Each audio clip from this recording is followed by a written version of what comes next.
رکھنا چاہیے غزوہ موتا سے حضرت خالد بن ولید رضی اللہ تعالیٰ عنہ 3000 کی فوج کو 70,000 یا 1 لاکھ سے زائد فوج کے مقابلے میں نکال کر کے واپس لائے تھے، اور کچھ لوگوں نے کہا تھا کہ ہم تو فرارون، تو اللہ کے نبی علیہ السلام نے نفی کر دی تھی اور ان کو گلے لگایا تھا۔ غرض یہ کہ یہ فرار بن الزحف کا ایک طرف حکم بہت سخت ہے، اور اس کے ساتھ ساتھ اس کا تعلق نیتوں کے ساتھ بھی ہے اور مخصوص شرائط کے ساتھ بھی ہے۔ اب جب یہ کہا جانے لگے کہ صاحب دعوت و تبلیغ کے مشورے میں بیٹھ کر اگر کسی کو اختلاف رائے ہو جائے اور اختلاف رائے کے بعد وہ اس کا چلا جائے تو یہ ایسا ہی جرم ہے جیسے فرار بن الزحف۔ تو صحیح تحریر کس آیت کو کس پر منتبہ کیا جا رہا ہے؟ پھر تو مدرسے والے بھی کہیں گے کہ جناب ہم بچے کو پڑھاتے ہیں 6 مہینے کئی سال اور بچہ بھاگ جاتا ہے، تو فرار بن الزحف تو اس سے بڑا پھر یہ ہے جس بچے کو آپ نے لایا، کھلایا، پلایا، پڑھایا سال تک، حتیٰ کہ بعض دفعہ بچے حفظ کے قریب، حافظ ہونے کے قریب ہے اور چند صورتیں باقی رہے اور فرار ہو جاتا ہے، تو آپ اس کو کیوں نہیں پھر کہیں گے فرار بن الزحف؟ اور بعض طلبا یہاں حالات بیچاروں کے ایسے آ جاتے ہیں یا کسی استاد سے غلطی ہو جاتی ہے، اس غلطی سے متوحش ہو کر، اس غلطی سے متنفر ہو کر کے بچہ مدرسہ ہی چھوڑ دیتا ہے۔ ادھر بعض دفعہ ہمارے اساتذہ کی غلطی ہوتی ہے، زجر و توبیخ، حتیٰ کہ اس سے آگے بھی اگلی نامناسب بات بھی وجود میں کبھی آتی ہے، زجر و توبیخ ہوتی ہے، نامناسب کلام بولا جاتا ہے، اس کے نتیجے میں بعض دفعہ طالب علم فارغ ہونے کے قریب اور نکل جاتا ہے، تو پھر فرار بن الزحف تو یہ بھی ہوگا۔ اسی طرح سے فرض کیجئے اگر کوئی دینی ادارہ قائم کیا گیا اشاعتی، اور اشاعتی ادارے میں قائم ہونے والے افراد میں کوئی شخص کہنے کے صاحب میں تو اس صورتحال سے متفق نہیں ہوں جس طرح سے آپ اس اشاعتی ادارے کو اور تحقیقاتی ادارے کو چلا رہے ہیں، اور اس کے بعد پھر وہ نکل جائے، تو کیا اس کو بھی کہیں گے فرار بن الزحف ہے؟ غرض یہ کہ یہ صورتحال سمجھنے کی ہے، یہ تو چند مثالیں میں عرض کر رہا ہوں، ورنہ ایک بڑی لمبی تفصیل ہے ان انحرافات کی، ان تحریفات کی، ان غلط استدلالات کی، حتیٰ کہ واقعے کو غلط انداز سے بیان کرنے کی بھی، اور اس میں انبیاء علیہ السلام کی تنقیص بھی ہے، حتیٰ کہ خود جناب رسول اکرم صلی اللہ علیہ وسلم کی ذات اقدس کے متعلق بھی بعض بیانات میں ایسے جملے آئے ہیں جو جملے یقیناً راہ حق سے ہٹے ہوئے ہیں، علماء اہل سنت والجماعت کے منہج اور منہاج اور ان کے مزاج و ذہنی کے مطابق نہیں ہیں۔ بہرحال صورتحال بالکل واضح ہو چکی ہے، علماء نے اپنی ذمہ داری پوری کی۔ حضرات، اللہ نے ہم کو مدارس کے ساتھ جوڑا، مکاتب کے ساتھ جوڑا، دعوت و تبلیغ کے کام کو ہم اپنا کام سمجھتے ہیں۔ اب ہماری اس وقت کی ذمہ داری کیا ہے؟ حضرات، اس وقت امت جس صورتحال میں ہے اس صورتحال کو ضرورت ہے کہ ہم بڑی گہرائی کے ساتھ سمجھیں۔ مدارس میں آنے والے امت کے افراد کی تعداد کتنی ہوگی، مساجد میں بیانات سن کر کے اصلاح کرنے والے افراد کی تعداد کتنی ہوگی، اور ہمارے مشائخ کے پاس آ کر کے بیعت و ارشاد کے ذریعے سے اپنی اصلاح کرنے والوں کی تعداد کتنی ہوگی، اگر ہم بہت ہی زیادہ مبالغے کے ساتھ کہیں گے تو 10% سے زیادہ نہیں ہوگی۔ ہمارے مدارس میں پڑھنے والے طلبا کی تعداد امت کے مقابلے میں 1% بھی نہیں ہے، اور گہرائی کے ساتھ جب جائزہ لیں گے تو 1% بہت نیچے۔ جیسے کہ رات وہ بیان کر رہے تھے کہ جب میں کسی گاؤں میں گیا اور وہاں ان سے پوچھا بھائی مکتب میں کتنے بچے ہیں، انہوں نے کہا جی 200 بچے ہیں، اور بڑے فخر کے ساتھ کہہ رہے ہیں۔ انہوں نے پوچھا آبادی کتنی ہے، 4000 ہے، کیا ہر گھر میں اگر 2 بچے ہو گئے تو بچوں کی تعداد 8000 ہوگی، تو 8000 کی تعداد میں آپ 200 بچوں پر خوش ہیں؟ بس صورتحال یہی ہے۔ تو اب امت کا وہ طبقہ جو اپنے بچوں کو نہ مدارس میں بھیجنے کو تیار ہے، نہ ان کے بچے مسجدوں میں آ کر کے جمعوں کے بعد سنتے ہیں، نہ وہ سیرت کے جلسوں میں آتے ہیں، نہ وہ اصلاح معاشرے کے جلسوں میں آتے ہیں، اور قسم کا باطل ان کا پیچھا کر رہا ہے، الہاد، فکری انحرافات، حتیٰ کہ اب اس وقت کھلم کھلا آپ جب جانتے ہوں کہ ایتھیزم کے نام پر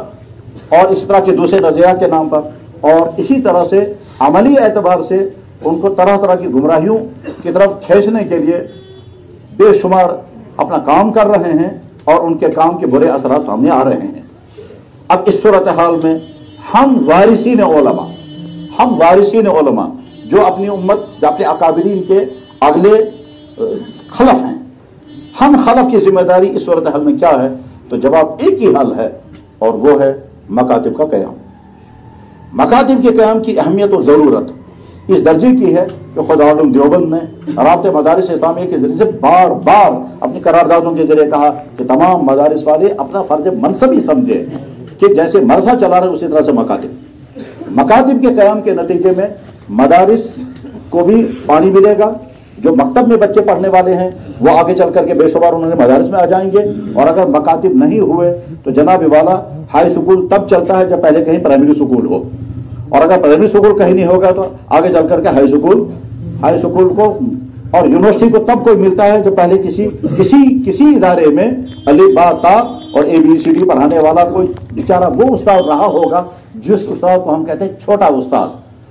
آپ حدیث کی بڑی, فقہ کی بڑی کتابیں, تفسیر کی بڑی کتابیں تب پڑھائیں گے کہ جب کسی ہمارے بھائی نے چٹائی پر بیٹھ کر کے کسی بچے کو الف با تا اور ربیعت والا تواسر اور اول کلمہ طیب لا الہ الا اللہ پڑھایا ہوگا. وہ بنیاد ہے, وہ بیج ہے, اس کے بعد ہم کو آگے افراد مل رہے ہیں اور یہ تمام افراد ملیں گے. اب صرف مکاتب کے ذریعے سے بھرنا, امت کا اکثری رجحان یہ ہے کہ وہ اپنے بچوں کو دین کی طرف دینے کو تیار ہی نہیں. ان کی ساری محنت اس وقت یہ ہے کہ ہمارے بچے کے پاس اچھی تعلیم, اچھی خوراک, اچھا لباس, اچھا شوق, یہ اچھا نہیں بلکہ حلال و حرام کی تمیز کے بغیر ہمارے بچے کو وہ سب کچھ مل جائے جو اس کو مزیدار لگے, چاہے وہ حلال ہو چاہے حرام. ہمارا بچے کو وہ سارا مل جائے پہننے کے لیے جس سے اس کا شوق پورا ہو جائے, چاہے وہ حلال ہو یا حرام. اور ہمارے بچے کو وہ تعلیم ملے جس کے بعد اس کو ڈگری یافتہ کہا جائے, چاہے اس تعلیم کے ذریعے سے اس کا ایمان مٹ جائے, چاہے اس تعلیم کے ذریعے سے اس کو ارتداد سے شکار ہونا پڑے. امت کا اس وقت کا رجحان اس رخ پر, اس رخ کے رجحان کا علاج ہمارے پاس کوئی نہیں ہے سوائے اس کے کہ ہم مکاتب کا قیام کریں. مکاتب کی حفاظت کتنی ہوگی؟ دعوت و تبلیغ, حالانکہ دعوت و تبلیغ کا کام بچوں کے متعلق تھا ہی نہیں. چاہے حضرت مولانا الیاس صاحب, حضرت مولانا محمد یوسف صاحب نور اللہ مرکزہ, حضرت مولانا انعام الحسن صاحب رحمہ اللہ تعالیٰ کے ابتدائی دور تک مکاتب کا کہیں تذکرہ نہیں آتا تھا, لیکن اس کے بعد اللہ نے ان کو بصیرت عطا فرمائی اور دعوت و تبلیغ نے باقاعدہ اپنا ایک شعبہ بنایا مکاتب کا قیام. لہذا ہم تمام علماء, جیسے کہ رات بھی تفصیل سے بتایا گیا, کہ مکاتب کے قیام کو اپنی دینی محنتوں کا, مشن کا ایک حصہ سمجھے. اس لیے جتنا ہم میں سے جو کسی مسجد کا امام ہے وہ یہ سمجھے کہ میں صرف امام نہیں ہوں بلکہ میں اس محلے کے دین کے اہم ترین شعبوں کا ذمہ دار ہوں. میں امام بھی ہوں, مجھے نکاح بھی پڑھانے ہیں, مجھے جنازہ بھی پڑھانے ہیں, مجھے بچوں کو بھی پڑھانا ہے, مجھے تعلیم بالغاں کا کام بھی کرنا ہے, اور مجھے والدینوں کے ذریعے سے ان کی بچیوں اور بھائیوں کے ذریعے سے ان کی بہنوں اور شوہروں کے ذریعے سے ان کی بیویوں تک دین پہنچانا ہے, براہ راست خواتین کے ساتھ نہیں. اور اس کے بعد پھر محلے والوں کے اندر جذبہ ابھارنا ہے کہ وہ بچوں کے بنات کے مکاتب الگ اور ان کے اندر بچیاں ایسی وجود میں آئیں جو پڑھانے والی ہوں اور اگلوں کو تیار کریں, اور اس کے بعد پھر وہ جب نکل جائے گی اور اپنی اگلی زندگی, ازدواجی زندگی شروع کرے گی تو یہاں اس باغ کو چلانے کے لیے کوئی دوسرا آ چکا ہو, ایک جا چکی اس کی جگہ دوسرا آ چکا ہو, دوسری آ چکی ہو. اس طرح سے مکاتب قائم کریں,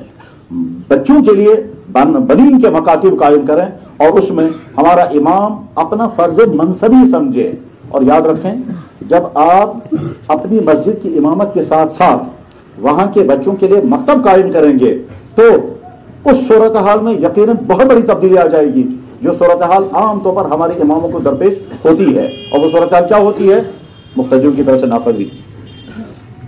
معمولی تنخواہیں, بغیر کسی جرم کے فوراً معزول کرنا, یہاں تک کہ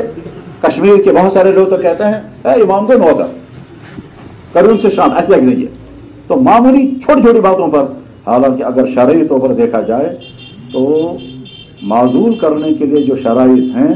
ان شرائط کو تو ہمارے مسجد کے منتظمین سوچنا خدا سننے کو بھی تیار نہیں ہے, اور امام کو ہٹا دیتے ہیں اس کی بے بسی کا فائدہ اٹھا کر کے. تو جب آپ مکاتب قائم کریں گے تو آپ اس محلے کے محبوب اور مفید فرد بن جائیں گے. اور جب آدمی اپنی افادیت کو ثابت کر دیتا ہے اس کے بعد پھر کم ذہن سے کم ذہن انسان, مخالف ذہن رکھنے والا فرد, حتیٰ کہ بہت دور بعد رکھنے والا فرد بھی سمجھتا ہے یہ لڑکا ہمارے لیے مفید ہے, میرے لیے, ہمارے محلے کے لیے, ہمارے بچوں کے لیے, اس نے ہمارے بچوں کو. تو جناب آپ ان کے پیارے بن جائیں گے اور آپ کو وہ قدر افزائی ملے گی جو قدر افزائی آپ کے توقع سے بھی زیادہ ہوگی. مثلا ایک علاقے کے میں ایک امام صاحب کو جانتا ہوں, کہ جہاں پہلے امام صاحب تھے وہ معمر قسم کے بزرگ تھے، اور وہ یہاں کے جو مزاج ہے اس مزاج میں وہ جو ہے نمازوں کے بعد پڑھنے کا بڑا اہتمام